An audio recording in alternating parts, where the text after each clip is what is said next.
So, yeah, we just have just a few minutes this morning, but Hans and I were talking about police and how there's a lot of police in the States resigning now and how police morale is low. And we were telling a few stories about police and one story I just mentioned, I didn't really tell it, but this guy who I was,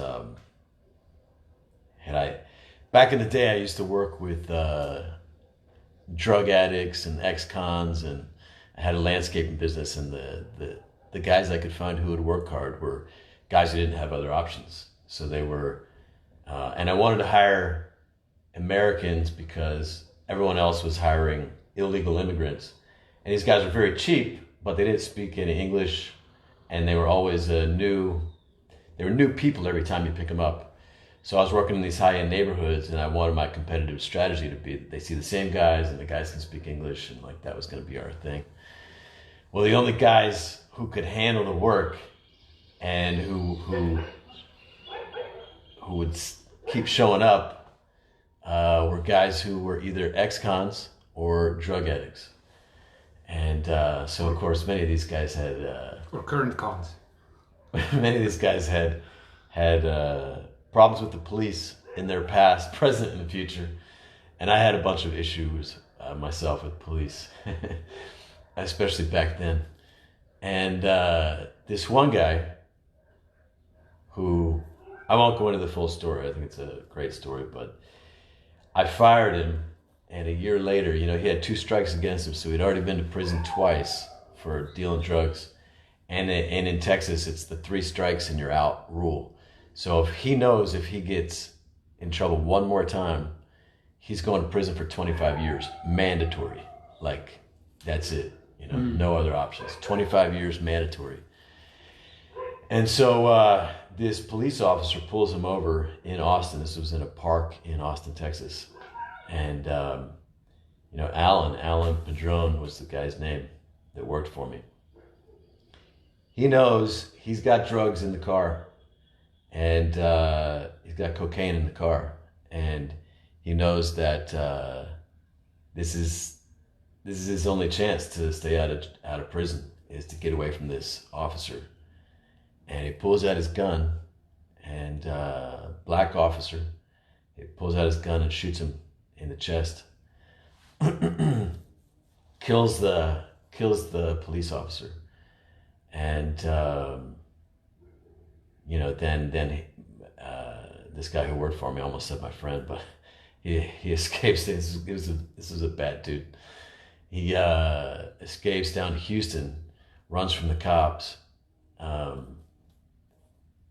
pulls over on the side of the highway, runs across the highway, kneels down on one knee, puts his gun in his mouth, and blows his brains out. And but I just was going to talk about like that black police officer who pulls him over. He police do this all the time. They have to show up and interact with people. They don't know who they are. They don't know if they have a weapon. They don't know if they're on drugs. They don't know what they're dealing with. And they constantly put themselves in harm's way. And, while I have many issues with police, overstepping my rights, overstepping their authority, I think most of the time I and other people have no idea the fear that they face on a daily basis, putting themselves in harm's way. And I was, I don't think I ever got, I began to get a picture of this the night I drove across Uganda with 2 cops I had paid to come and apprehend a criminal in Western Uganda.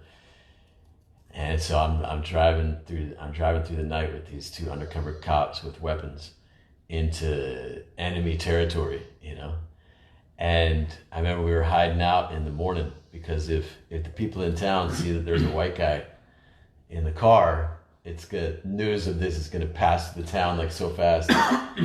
These guys are probably gonna go running, and we'll never catch them. We'll never get our vehicle back. And I just remember, just my heart racing, And then they dropped me off at this hotel so they could go apprehend him without anyone seeing me. And I'm in this hotel, I'm looking out the window, my heart's racing, and I imagine that these guys are going to confront these guys. And and that whole day, and we apprehend them and we take them down to the jail. And I was like, man, like this level of adrenaline and stuff, and fear that it's just part of the job for them every day. And I think most of us have no clue. As we go into this debate about, how can we make things better, it's good to walk the shoes either side of the divide. Walk in the shoes of both sides. Yes. What's it like for people who are have good reason to suspect that the cops are going to violate your rights, and I feel very strongly about this. You don't have to be black to experience a lot of harassment by the police and be endangered by the police. You don't have to be black. You don't have to be brown. You don't have to be a minority. It's enough to be fit into that kind of the category of looking like someone who might be up to no good. I used to have a shaved. Well, I still have a shaved head, but a shaved head. And it was voluntary. Yeah, and I was an intense looking dude, and I didn't bow to no one. I held my head up high. I probably looked like a skinhead, to a lot of people. I wasn't, but I was an intense, and I was not bowing to no one, and I wasn't gonna apologize. I wasn't gonna. I wasn't gonna, but it was much more intense back then. And so, cop pulls me over, and he can very well as, think I'm, up to no good.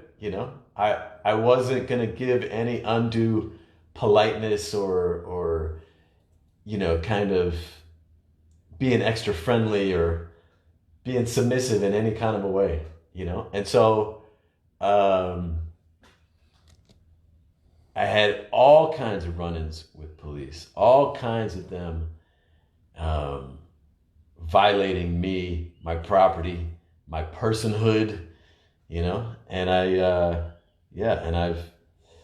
as I was telling you, I had a good friend, defenseless friend murdered by the cops. He was a white guy, shot 14 times. And so I really don't think it's an issue of race as it's an issue of authority that we have in America. One, we have issues against authority in the States. Yes. So there's a lot of us that already we have, we don't like authority. And the other side, all these movies about, good guys, bad guys, and we got all these cops who are thinking themselves as like the good guys. If you don't immediately obey, if you run from them, if you whatever, instantly, okay, they're the hero, good guy cop, and you're the bad guy. And they're just like ready, they're ready for the... Everyone contributes to the escalation. Yes, everyone contributes to the escalation. Yes, you could say that. I like the story though that you told about that one police before, when you said this was the time when it was like at the height around 2000 and everyone was tense, and police pulled you over. You said, roll down your window, and you rolled it down this much. She's gonna want to stand up. Roll down your window, and you said it's enough like this. You have enough. And the guy goes, come on, man, roll down your window. Yeah, I was really expecting, these aggressive cops. This was Austin in the late 90s. And Alex Jones was on the local radio. And there were a bunch of confrontations going on with cops back then. And it wasn't like a race issue like these that are, like a lot of these guys were white. And the cops were busting in their windshields and dragging them through the windshields. And this was going on a lot back then. And people were standing up for their rights. And I was very much involved in this kind of a movement back then. And so this one particular occasion, I go to, I'm going to stand up for my rights, and I'm not going to give in, and I'm not going to, whatever. And I go to You know, I go to confront this guy and stand up for my rights. Bracing himself. And he totally just de-escalates, and he's like the coolest guy. And I get out of the car, we have a chat, and we're like buddies and stuff. But it was the opposite of what I expect. And yeah, so there's absolutely some cool cops and some cops who do de-escalate. But in the States, you know, it's it's very much not true that like what are Americans much more racist than the rest of the world? No, but interactions with cops involve far more deaths in the U.S. than the rest of the world, than the rest of the what do I want to say, first world, so to speak. And it's a cultural thing. You could say It's a this. cultural How can thing. we change the culture of escalation? You know, because I think that's what's going on, or that's a great way to look at it and try to find a solution. You know, what can you do to de-escalate? What can the police do to de-escalate? Yes, and I personally, when people say, well, of course this guy got manhandled by the cops because he didn't just obey everything that they said. He didn't just submit. He didn't just, you know. I hate that response, because if you're being disrespected by them, you know, to me they're overstepping their bounds, you know, as police, and they're the servants, you know. So yeah, that's a good idea. That's going to de-escalate what you just said. Yes, it's definitely. They're wrong. You definitely have both sides, you know. The moment that you stand up and they're feeling like, you know, how dare you disrespect me? I'm the law. I'm the good guy. I'm the authority. When you have two who will not de-escalate, that's when it when it escalates, right? Okay. But anyway, police face a lot every day, and yeah, it's a challenging situation we have.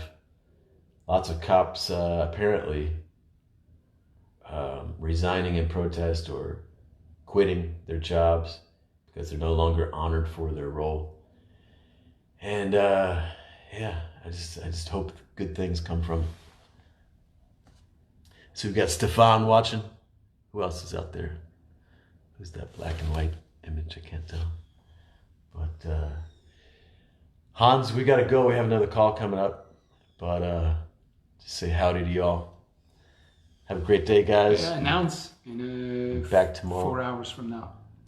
Oh yeah, 4 hours from now we have a part 2 of our webinar about writing honor letters to honor our fathers. Father's Day is coming up, and if you guys want to engage with us, join our Honoring Fathers Facebook group.